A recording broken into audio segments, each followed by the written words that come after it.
We begin in Andong City tonight, where President Lee Jae Myung is hosting Japanese Prime Minister Sanae Takaichi.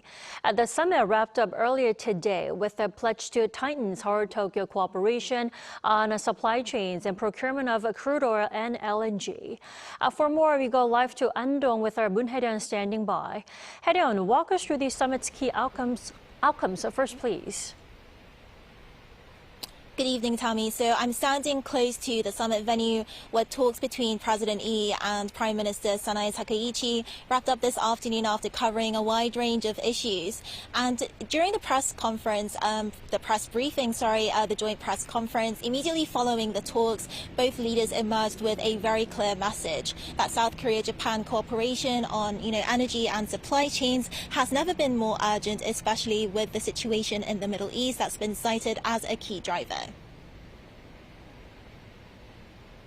지난 3월 체결된 LNG 수급 협력 협약서를 바탕으로 양국 간 LNG 협력을 확대하는 한편 원유 수급 및 비축과 관련한 정보 공유와 소통 채널 또한 심화해 나가기로 하였습니다. Prime Minister Takaichi further added that she and President Lee had agreed to launch mutual supply arrangements and swap transactions covering crude oil, petroleum products, and LNG. On security, the two sides reaffirmed the importance of their trilateral cooperation with the United States, welcoming the recent elevation of bilateral security consultations to the vice ministerial level. Both leaders also highlighted the signing of a police cooperation memorandum on transnational gang crimes and agreed to continue discussions on AI and economic security. President Lee expressed hope for future-oriented cooperation as both sides mark the 60th anniversary of normalized relations this year, while Prime Minister Takaichi ended on a lighter note by inviting President Lee to Japan for the next meeting. Now, Hye-ryeon, the Japanese PM will be here in the country until tomorrow. What's on the agenda for Takaichi during the rest of her stay here in South Korea?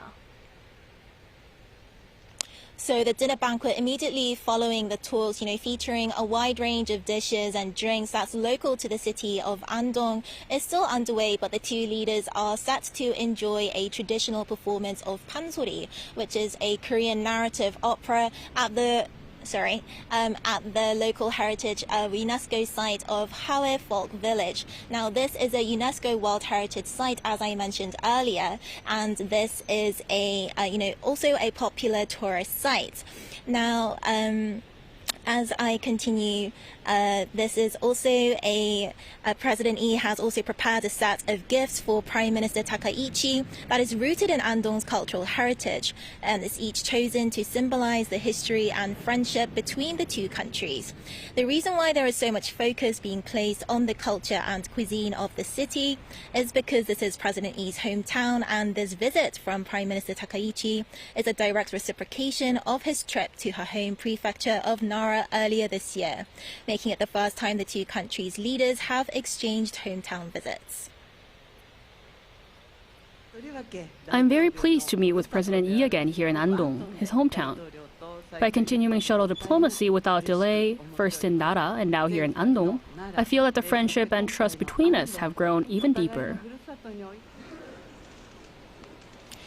So after wrapping up her trip with a night of immersion in Andong's cultural heritage, Prime Minister Takaichi will be returning to Japan tomorrow. That's all I have for tonight, so back to you, Dami.